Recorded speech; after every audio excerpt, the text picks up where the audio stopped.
أعوذ بالله من الشيطان الرجيم. بسم الله الرحمن الرحيم.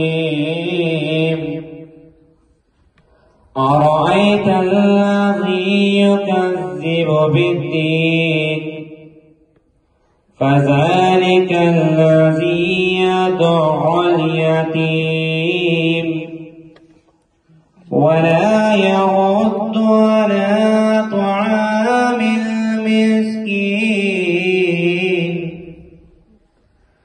فويل للمصلين الذين هم عن صلاتهم ساهون الذين هم يراءون ويمنعون الماعون. صدق الله العلي العظيم.